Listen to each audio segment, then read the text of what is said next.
Assalamualaikum warahmatullahi wabarakatuh dan selamat sejahtera. Berjumpa lagi dalam SPM Santai Sejarah. Hari ini kita akan melihat pula panduan menjawab sejarah SPM ataupun teknik menjawab sejarah SPM. Jom kita kuasai fakta sebenar. Okey, hari ini lanjutan daripada video yang lepas. Kita nak fahami bentuk soalan yang sering ditanya melalui kata kunci soalan. Okey, kita tengok. Ini slide yang sebelum ini yang mana cikgu dah janjikan untuk menghasilkan video khusus bagi fahami kehendak soalan melalui kata kunci soalan, iaitu senaraikan, mengapakah, buktikan, jelaskan, wajarkah, bezakan dan bandingkan. Jom kita tengok satu per satu. Okey, bagi kata kunci soalan senaraikan, apa yang perlu kita jawab?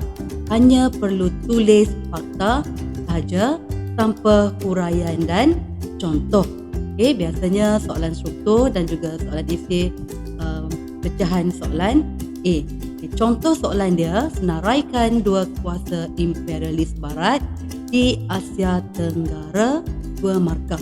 Okay, macam mana teknik menjawab nanti? Cikgu akan siapkan video khusus lepas video berkenaan dengan kata kunci soalan.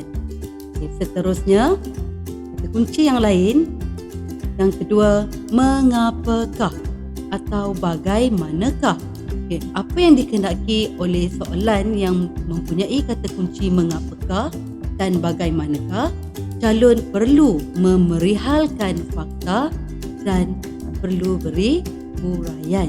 Okay, contoh soalan, mengapakah kuasa barat berlumba-lumba untuk menguasai Asia Tenggara? Okay, berikan faktor mengapa kuasa barat berlumba-lumba untuk menguasai Asia Tenggara.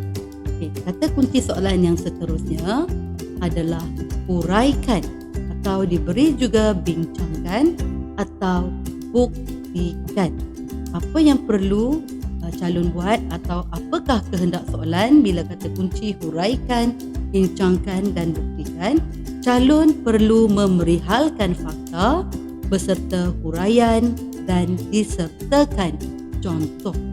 Okay, contoh soalan, semangat nasionalisme yang kukuh merupakan tunjang dalam mempertahankan kedaulatan negara.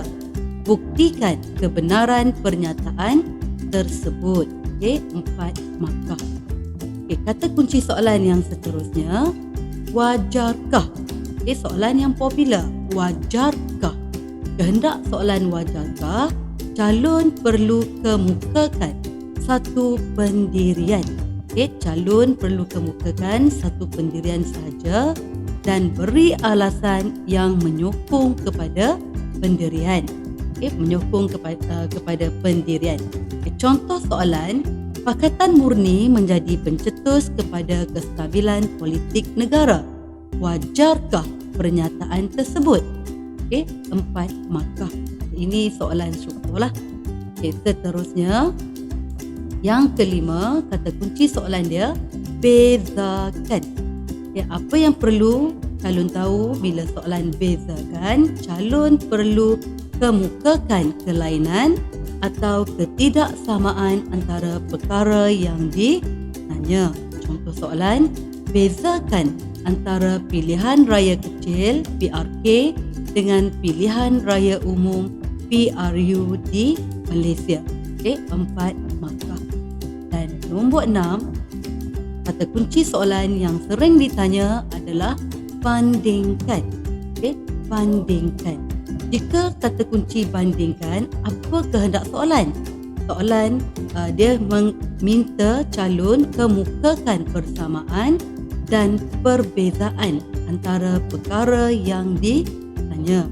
Tapi andai kan calon terlupa persamaan, okay, perkara tersebut, teruskan menulis dengan perbezaan.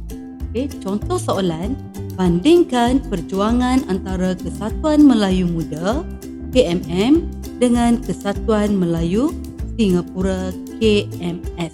Okay, 4 markah.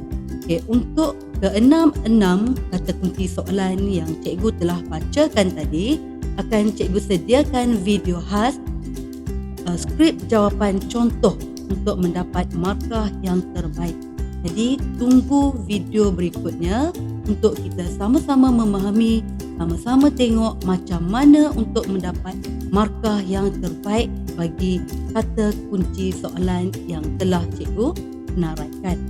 Okey, jadi perkara penting untuk anak murid ketahui, perlu fahami kehendak soalan, anda pasti takkan sesat jalan dan dapat menjawab dengan cemerlang.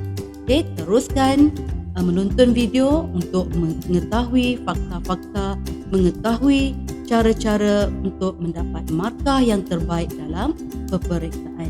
Semoga ilmu yang cikgu kongsikan memberi manfaat kepada kita semua.